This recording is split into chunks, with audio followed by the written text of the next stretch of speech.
are amazing things. They hold us up. They support us.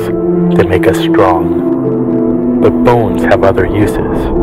In the past, bones were thrown by diviners, seeking out the mysteries of the future. Now the bones are cubes, made of plastic or resin, but they still reveal things to us. As they fall from our fingers and rattle across the table, the story becomes clear. Welcome to Bone Throwers Theater, an RPG actual play podcast. Hello and welcome back to Bone Throwers Theater. This is Johnny playing Chime North. This is Aaron playing Sam Feluge. This is Ellie playing Archi. This is Jeff playing Jerr Lan. This is Jeremy playing Julian Illix. And this is Jordan playing the Mystery on the Mountain. So when we last left off, there was a terrifying individual that knocked Sam out with a touch, slung them over the back of their animal, their reindeer, and took off. When Sam woke up, they shot a flare up in the air and said their ride was nearly there. Meanwhile, Julian sees the flare. Even or odd. Actually, go ahead and make me a perception check. 8! You hear a noise, but you don't quite see. You're not on the same side of the mountain at this point. Okay. Meanwhile, Chime is working on putting runners on Katari's gurney to make it a sled. Jerr has gone after the first mate of the peepee, the plucky parrot. Archie was with me. Archie was with... Helping watch over Katari. Did Sam recognize the voice of the thing? No. It's not a voice I've ever heard before. I don't think so. Okay. Sam's gonna say, where are we headed? You'll see. Someplace warmer. Sam is going to say, you left my friends back there. Why don't we get them too? Well, you're the one who's without cold weather here. We've got to take care of you first. Well, they were just in an accident. We go for who's closest first, and then we take care of the rest. But I really would like to make sure that they're okay too. Because they're going to be coming after me, and so they're going to be stuck up here trying to find me if we don't make sure that they are taken care of. Don't worry, they won't miss us. And from the other side of another mountain peak, you can see a large zeppelin coming around. Any markings on it? Paw print. Is that our ride? Yeah, they'll be here in a moment. What's the print on the side mean? I don't think I've seen that before. It's just a decoration. I mean, it looks like it'd be where the national signifier would be. I don't know about any nations. We do our own things. As long as we can come back, and I'd like to help you try to find them when you come back to look for them. So I'm actually going to get off of the reindeer with the blanket wrapped around me and, try to stay warm since we're just standing there. Okay. Meanwhile, Julian and Jasper and Grizzly are making good time. Out of game. You didn't go back to the cave. No. He's coming after you. But you never... Do you go back to the cave? Yes. Before the gunshot, yes. Okay. Without the dogs. Yes. Jerr and Bear are going to catch up to the crew of the plucky parrot. Are you all running down the mountain, or are you... No. Not running. Go ahead and make me a climbing roll. That's the closest analogy that I can think of for how you're having to move down the mountain slowly. That would be under physique, right? Correct. Reflexes, excuse me. Should be like a combination of reflexes. Physique and coordination. 10. Better than I thought you'd do. You're able to see them off in the distance, but it's going to take you a while to catch up with them. So Julian is going to be still talking to Shade. So what's going on? Can you get away? It does not seem likely. He says we're headed somewhere warmer, but very dodgy about where that's going to be. There's a airship coming here with a paw print on its side. He shifts back and forth between being forthcoming and trying to hide his motives and intentions. I don't know anybody who does something like that. Julian's like, well, I do. Shade. You should introduce me to them sometime. I think Sam is attempting to get more information, and Sam is able to get information from me some of the time, so maybe he'll learn something. They say they're going to come back for you guys. We don't need to be captured by another group. We've got to get to where we're going so we can accomplish what we have set out to do. Sam almost seems compliant. Well, you can do something about that. I don't know if we can. We threw our best shot at this guy, and he swatted it aside like it was butter. I think Sam's best bet is to wait for a more opportunistic chance. We may need to create that opportunity. You're cresting the top of the mountain slope, so you're able to follow the tracks up and around. So, do I see the airship? Yes, you can see the airship. How close is the airship? It looks like it's only going to be about half an hour before they reach this mountain. Okay. Ellie, Yes. roll me 3D. Okay, we have 13. Okay. The dogs can see Sam, and they start running directly towards them, trying to catch up with them. They're not paying attention to the terrain, and they both go down through a crust of snow.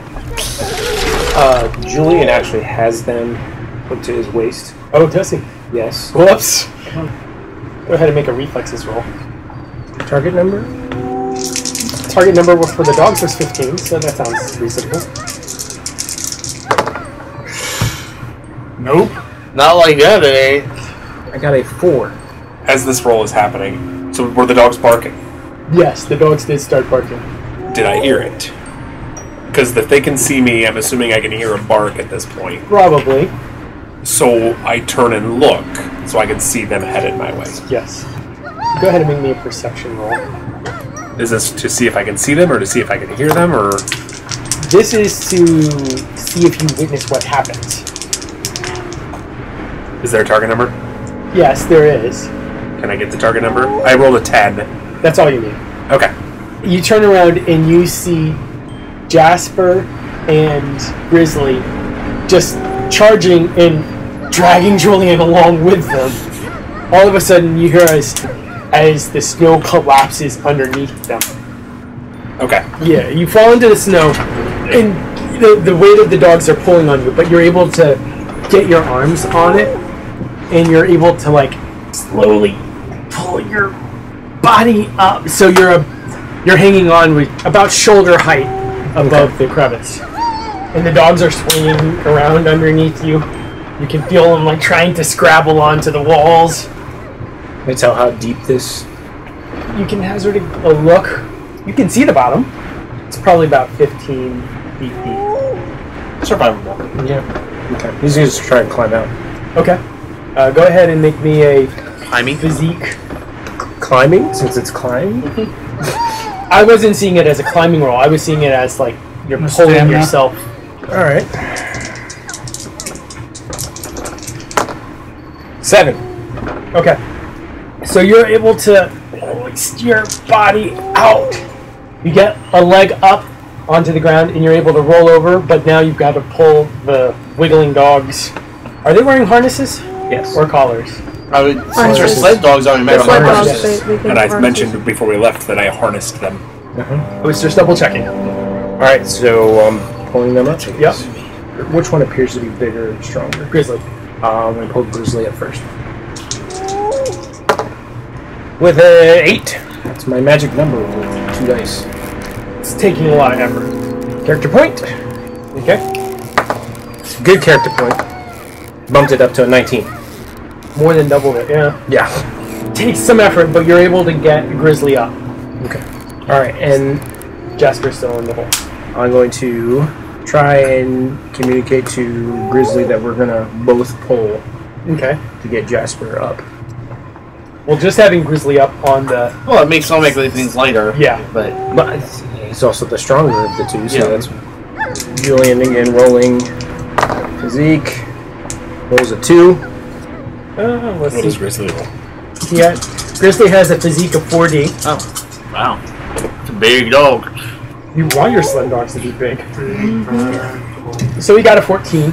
So Grizzly grabs onto the lead with his teeth and starts pulling backwards, like in that classic tug of war, body low to the ground, and slowly Jasper inches his way up out of the crevice and onto the ground.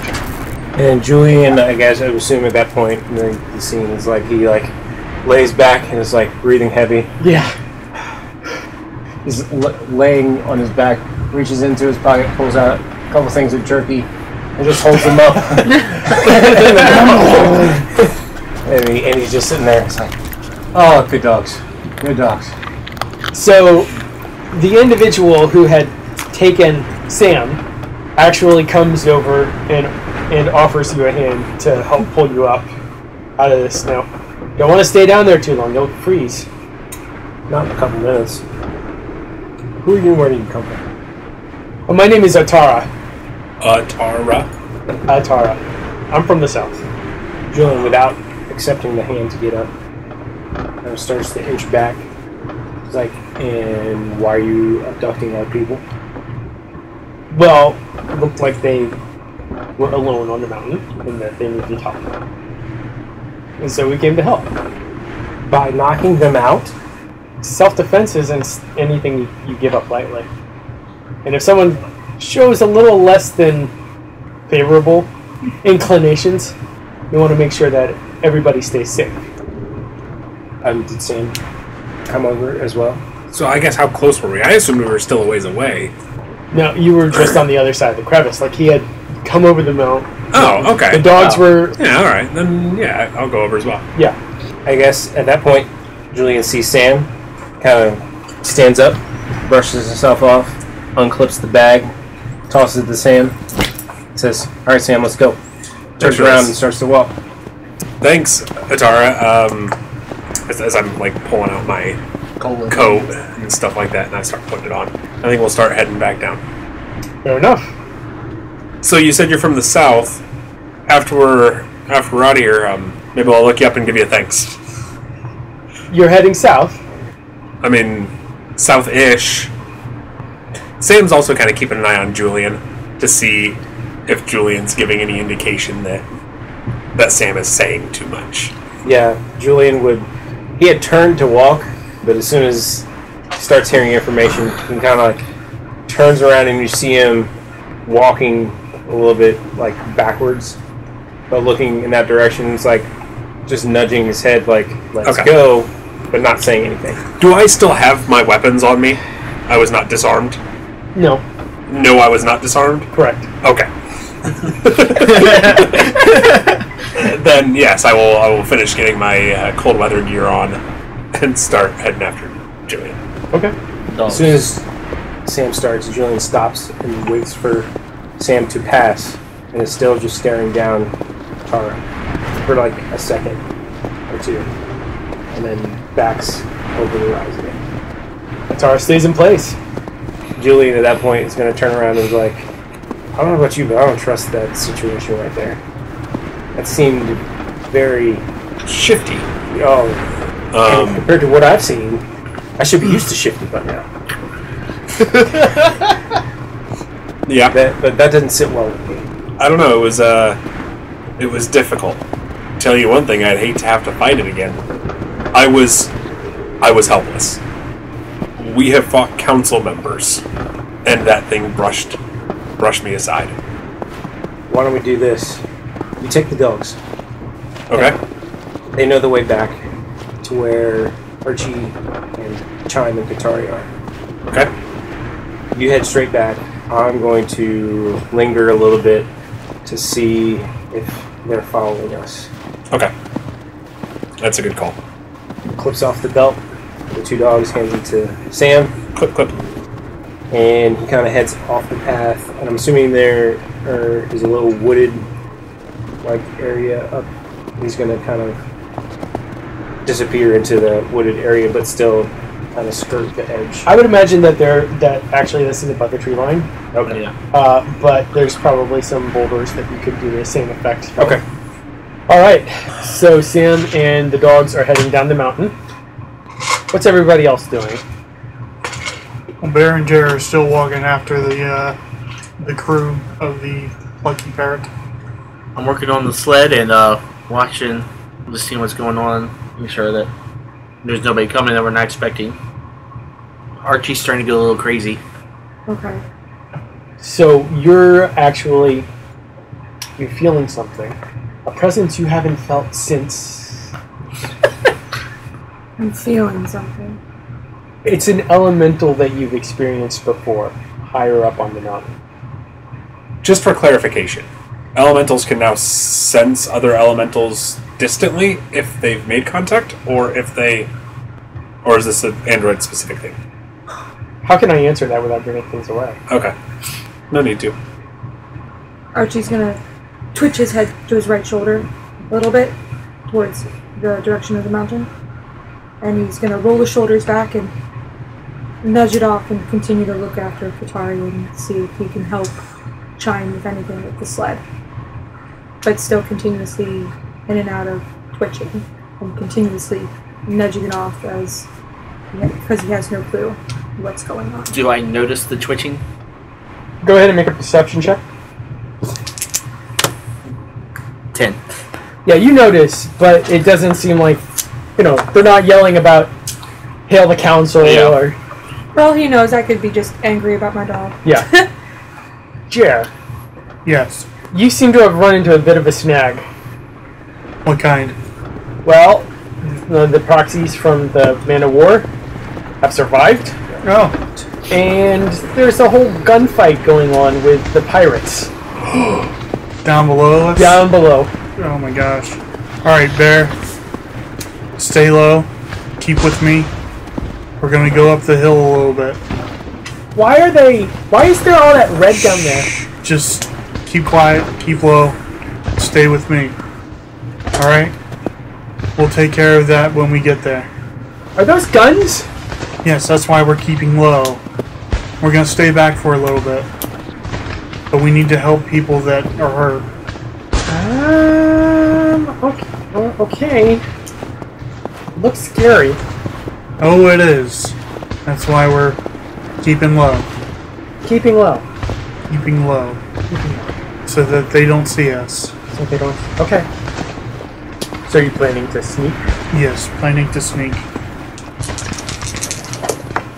See? Jeff was made for today. Another 6. 10 to sneak. A 10 to sneak? So you... I mean, we're still pretty far back, so it's not like charging up there. Right. So as you get closer, you can see that it looks like it's pretty much... Played out. I was going to say it's a pretty unfair fight. Oh, On whose side? yeah. The pirates. Because there were 30 pirates. So I'm hoping... Not many didn't survive the explosion. A Man of War is Even if they have a crew of like 200, it exploded. Yeah. So they had about 45 to 50 people survive the explosion. But they were better armed. They were going to continue their mission. So they have some grenade launchers, automatic weapons. How did we Oh, hear those this? if that's happening, we're staying back. We're not going down there. It's a complete massacre. I've seen that kind of mess. We definitely aren't going down there. Okay. We're gonna stay put. So as you get closer, you realize it's a lot worse than you originally thought. Yeah. And you're going to go ahead and back away slowly. Yes, back away slowly. Go back up the hill. Yep. There's no help for you this way. And we're going to go ahead and take a break at this point. As a geek with a life outside of gaming, it can be hard to stay informed. The Sometimes Geek podcast is your weekly update of all the major video game news, brought to you with the insight of an everyday gamer. Episodes are kept short and to the point, so you have more time to spend playing games instead of reading about them. You can find us on Apple Podcasts, Google Play, Spotify, and at sometimesgeek.com. The Sometimes Geek podcast, because we can't be geeks all the time. And welcome back. So the Jerr Bear team are making their way back up the mountain. Archie is arching. Sam has the dogs. Whoever thought that was a good idea. Let's lead them back to us. While Sam is sense.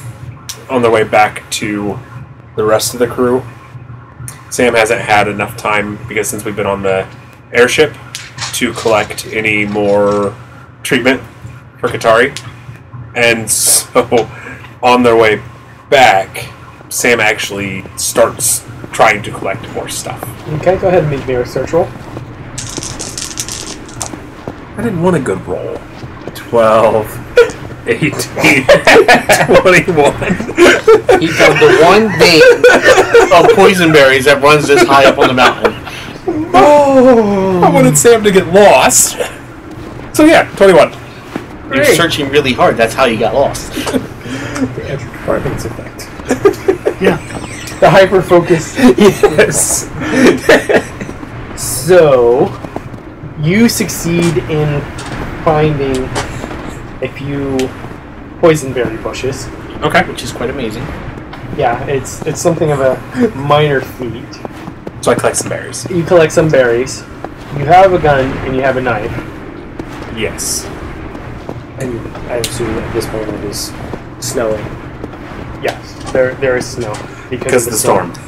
You really don't like how Atara was able to deal with you close up.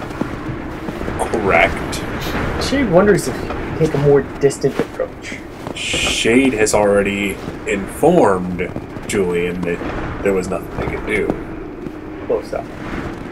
I mean, there's a difference between using your abilities and using a weapon.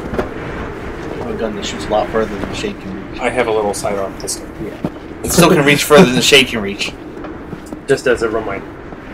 So what does Julian see in keeping an eye on Tara and that airship? Airship comes up. They actually send down like what looks like a hammock on 4 ropes, and the reindeer climbs into the hammock, lays down, and gets winched up. And then a roll-up ladder gets dropped. Atara ascends the ladder, which is pretty remarkable considering that, like, with the storm that's rolling and the ability of the Zeppelin to stay stationary long enough to have somebody climb up. And that's it. Pretty much. Julian's going to sit down. Okay.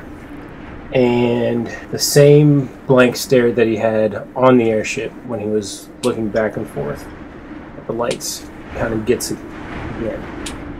And he's going to try and see on that airship there are any air elementals. Okay. I'm going to drop a fate point on this to double my dice. I need a ridiculous number. I like ridiculous numbers. So we have gone through, and since we kind of said last time, Julian is trying to figure out how to strengthen, develop, progress his abilities.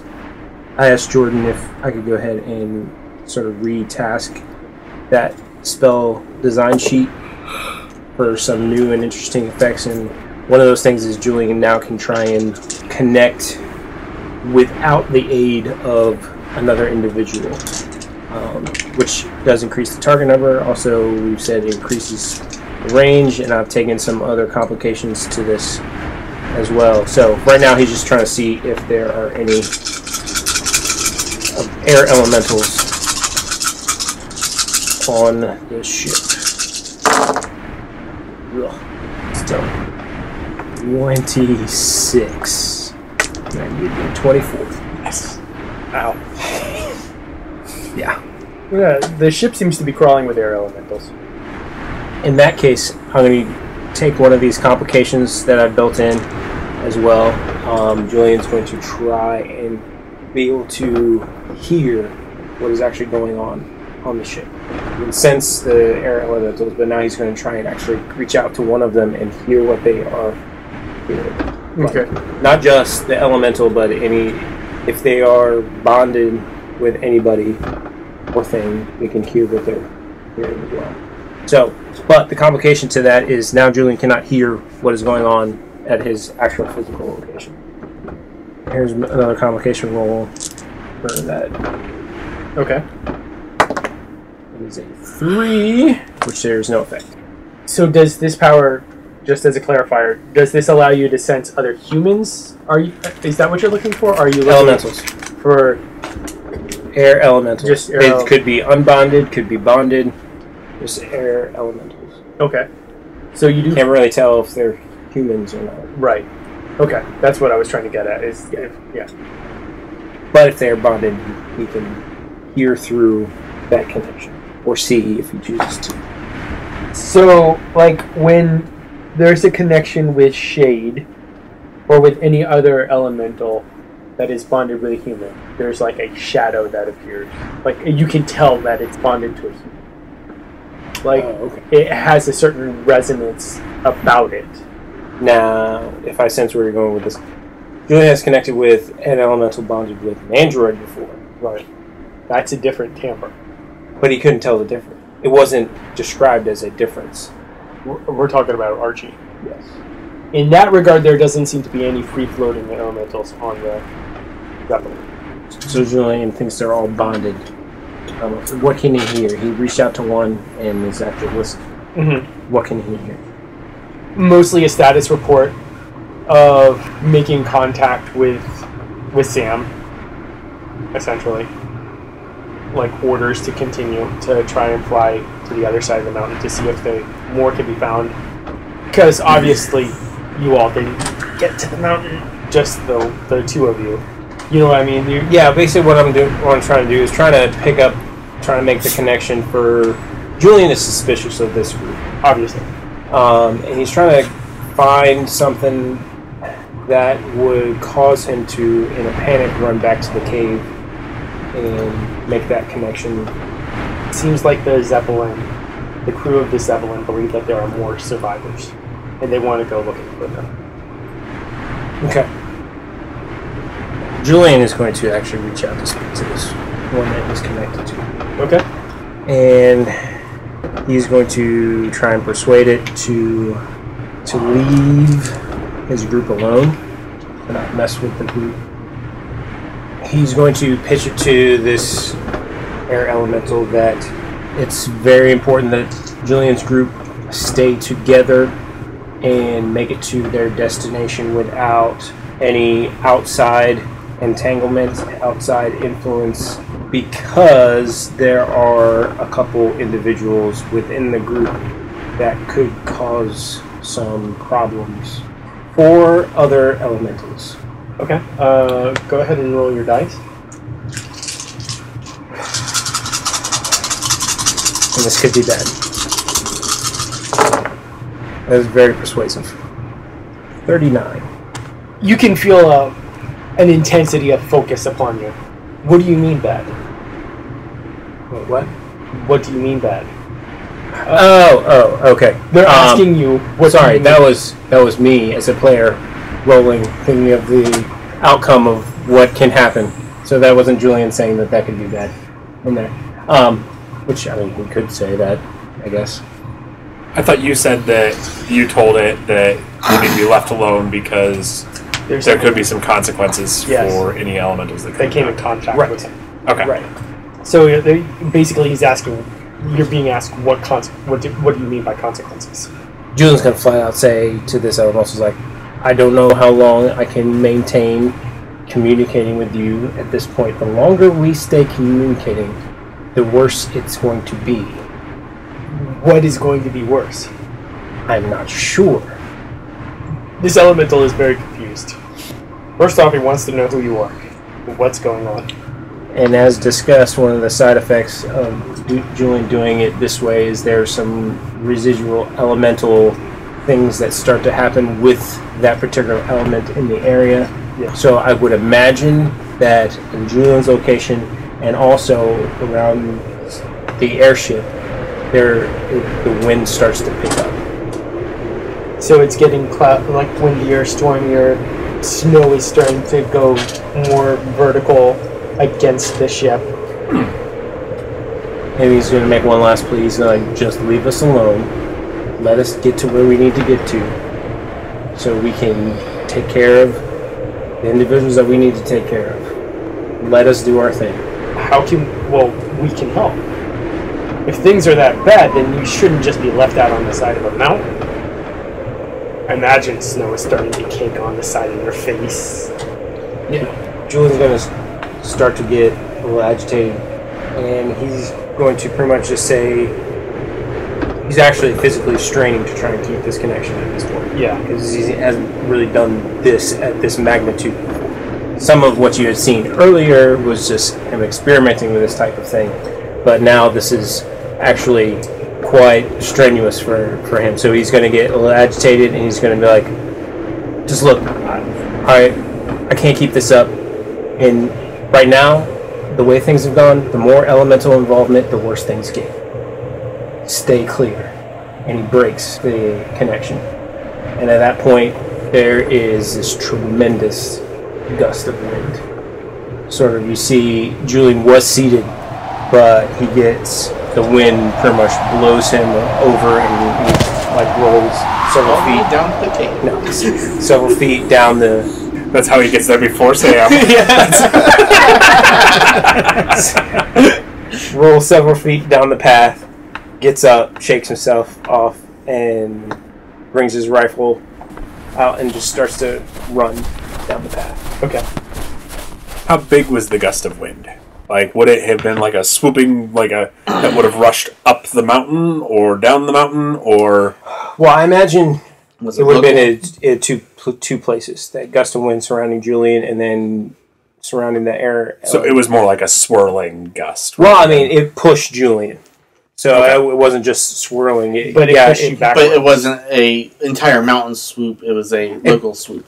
No, it was local, but it Okay. pushed back in that direction. Yeah. It was a wind that pushed outward Oh, okay. towards From- the two Yeah, okay. Now I'm tracking. points of communication. Okay. So yes, depending on how far down the mountain Sam might have felt that Okay. gust of wind. Okay. I mean, it was enough to knock Julian back when he was seated. It was a pretty substantial. Yeah, gust of like wind. a good 40 to 60 mile gust of wind. Yeah. If not more. It's crazy trying to go out and walk in one of those. Mm-hmm. Mm-hmm. No, I don't think Sam noticed it. I think Sam is still kind of Looking for berries. yeah. Sam's not in any hurry taking their time, because you mentioned you were going to go watch this thing to see if they were following, and so I figured I have time.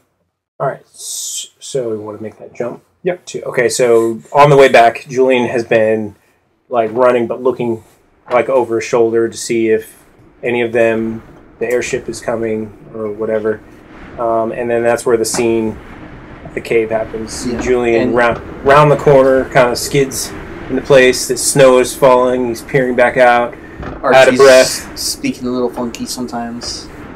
Yeah, and that whole spiel. Sam should have made it down. Not seeing any sign of them. Go find Bear and Jerr. I'm going to go back and see if we can find Sam. Which is a good thing, because Archie is not 100% with it, which is why there's no mention of dogs. Yes. Yep. The shot might have happened a lot earlier. Yes. But we still don't know why the shot happened. So you go out to find Sam, Yeah, so Julian goes back up to find Sam. and you find Sam's body. no. You see a crew of about 10 to 12 people wearing containment suits. Ooh, okay. Sam, where are you? So at this point, I've collected a large amount of berries, and I even went ahead and took my time to crush them up into paste, so that way I have some to start administering to Katari as soon as I could. And so I have started making my way, trying to follow the dogs back towards the cave where everybody else was. What I'm picturing, so Sam kind of made a wider path looking for berries on the way around, and so Sam's kind of coming From this bottom side Yes. towards the cave. Yep. Okay. All right. So Sam would not have come across Julian or any of the. Are there any markings on their suits? It is similar paw marking as what's on the Zeppelin. Well, they didn't listen. Julian, remembering when Archie shouted and the snow started to rumble, is actually going to not shoot any of them, the containment suit people, but is just going to point his rifle up the side of the mountain face and shoot, hopefully to cause An avalanche. an avalanche. And bury Sam. No, because Sam is, well, You don't know. Doesn't know. But you know that they didn't listen. You know I should be back. But you weren't. Go ahead and roll your rifle skill. This one.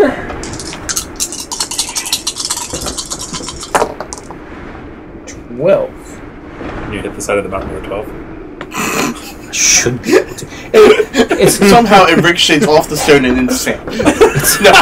honestly, Into Jasper. no. Honestly, That would be the opposite direction. know. it's less about the About actual hitting shot. It's the noise, the Yeah, that's- concussive, that- the concussive force. Yeah.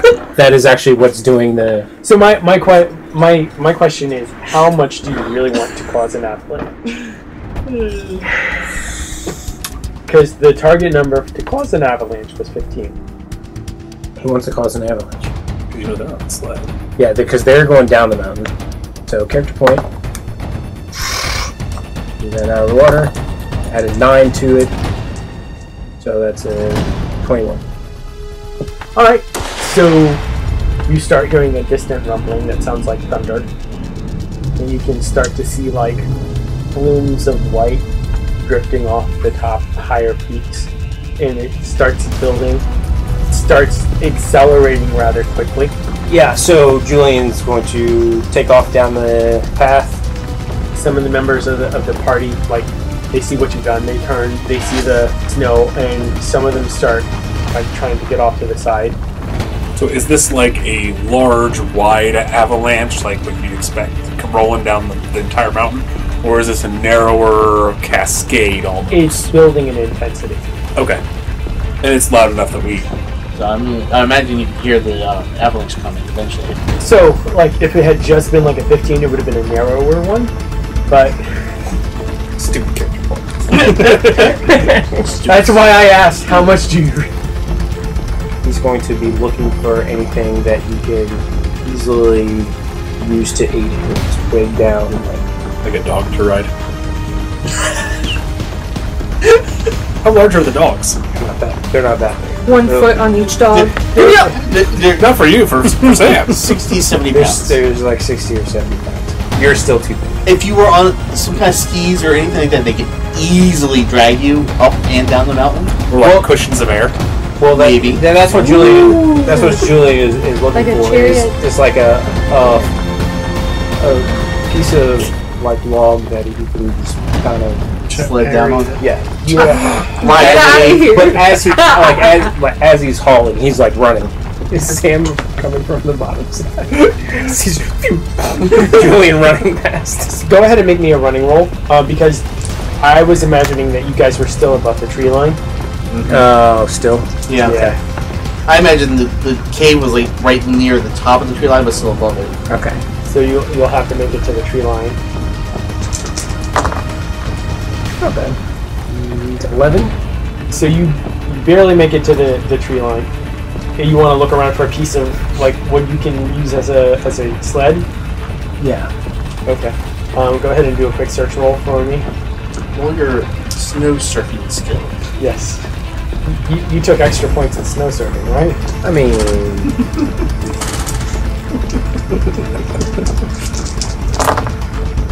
Come on, this wild guy stinks. One of mine. 7. Not to enjoy. You'll never hear that ever again. Or all of season 3. 13.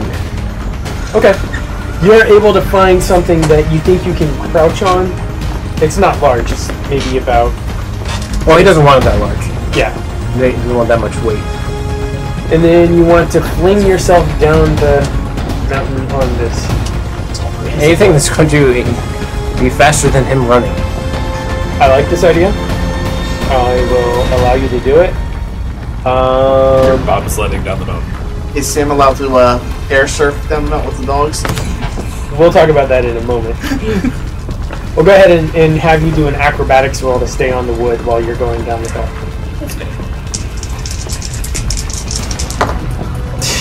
Wild die! At least it's not rolling ones anymore. Would you like to spend... I might have to. Well, looking at that roll, you will have to. I got an 11. You will need a 15. 2 character points. It's gonna be 1. It was a 6. Thank you very much. 2! Hey, you gotta get you to 15. Okay. That's a 15. On the dot. So it wasn't too hard. It wasn't too hard, but it causes some complication, like this wide avalanche. Gosh, man, I spent so many character points. Every time I think of an avalanche, I think of the MacGyver episode. Yes, me too. Alright, so you're able to slalom your way down, X-gamed your way down the mountain. The rest of the party, minus Sam, are all on their way down the mountain already. So yeah, we're running from the avalanche as well. We just don't. Well, you didn't know it. Yeah. But you're on your sled anyway. Mm-hmm. So, likewise, Sam is headed towards the cave. Julian is leaving the cave. Sam sees Julian Yes. slaloming down the. So Sam is going to turn, and also hearing the avalanche, and attempt to do exactly what we just said. Form little air cushions for Sam's feet. Kind of like, Air sleds. oh, what's the name of that Greek god with wings on his feet? Hermes. Hermes. Yeah. Or Mercury. And let the dogs pull me down. I'm picturing more of a not quite Avatar air scootery thingy that he does, but you know. The air ball. Yeah. Alright. Little ones for my feet. 23. Okay, you're successful. Okay. As you're going along, you can like look over your shoulder every once in a while just to keep track of the snow. And the dogs are running nice and quick. Yeah. You can see like ragdolls in containment suits just being churned around in the snow. And with that, we'll go ahead and end the episode. Thank you so much for listening to this episode of Bone Throwers Theater. Thank you for listening to Bone Throwers Theater. Our cast is Aaron, Ellie, Jeff, Jeremy, Johnny, and Jordan. We are releasing this podcast under a Creative Commons Attribution, Non-Commercial, No Derivatives 3.0 Unported license. That means you can share the podcast, but please do not modify it or try to gain financially from it.